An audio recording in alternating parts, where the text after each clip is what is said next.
પ્રહલાદગીરી મહારાજ એ મારા શિષ્ય છે. મહર્ષિગીરી જે લંડનની અંદર છે એવો પણ દીક્ષા મારી પાસે લીધી. એ અત્યારે લંડનમાં રહે છે.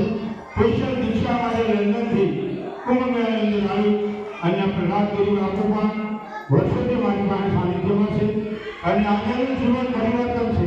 મારે કહેવું જોઈએ, હું કાલે હોસ્પિટલ હતો પ્રાણનાથમાં.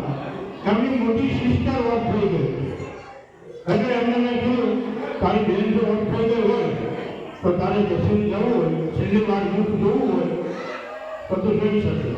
મને સારું છે, મારી તબિયત નથી ખરાબ. પણ આ મહાપુરુષે એવું કીધું કે નહીં, હું એના મોટા ભાઈને હું બાપુની સેવામાં છું, મારા ગુરુની સેવામાં છું, તો મેં બેનનો અગ્નિ સંસ્કાર કરું. આ સંન્યાસનો મહાત્મય છે, આ સંન્યાસનો કર્મ છે. જ્યારે તમે ત્યાગ અને વૈરાગ્યનું પ્રતીક છે ભગવાન તમને એ ત્યાગ અને વૈરાગ્યનું પ્રતીક છે. તમારા જીવનના ત્યાગ અને વૈરાગ્ય એ ભગવું કપડું છે. મા બાપ કુટુંબ પરિવાર આ બધા આપણા સંબંધો જે છે એ જીવતા રહેશે. મૃત્યુ થાય પછી કોઈ સંબંધ નથી. કલેક્ટર છે, એસપી છે, સાધુ છે, મહાત્મા છે, શું છે? મૂર્તિ છે. એને ઘરમાંથી બહાર કાઢો. આજે તમને જીવતમાં જ્ઞાન થઈ જાય એટલે તમારા જીવનમાં સંન્યાસ. લોકોને આપણે તાળીથી વધાવી સ્થાપના કરે, પ્રગતિ કરે, સમાજની સેવા કરે, ગુરુ મહારાજની સેવા કરે, આશ્રમની જવાબદારીઓ સંભાળે, એવી મંગલ કામના.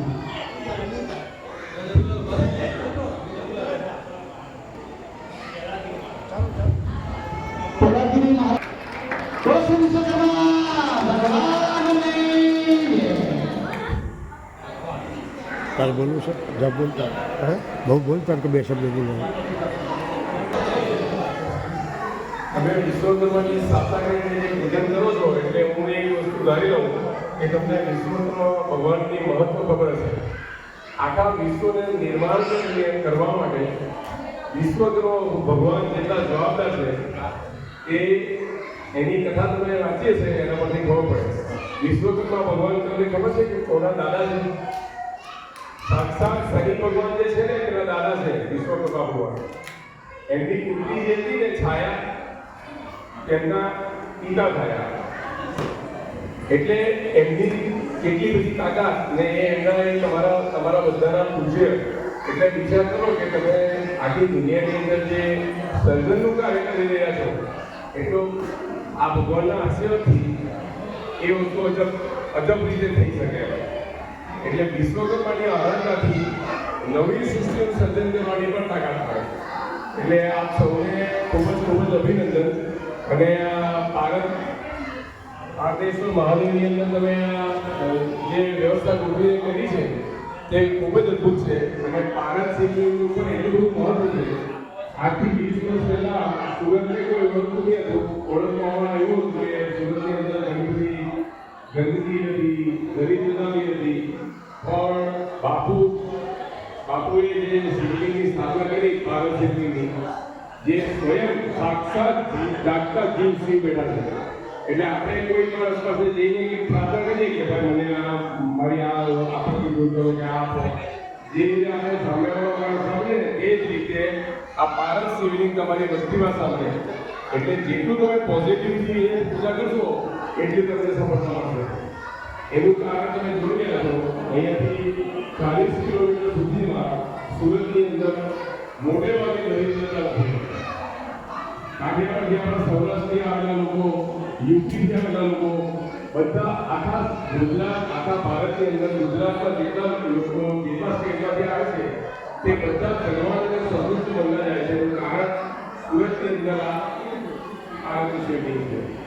એટલે તમને બધાને ખૂબ જ અભિનંદન અને આશીર્વાદ કે જે વિશ્વકર્મા જયંતિ તમે આ રીતે ઉજવી છે આ રીતે ઉજવતા રહેજો અને તમને બધાને સાધુ ઓકે.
બહેનોમાંથી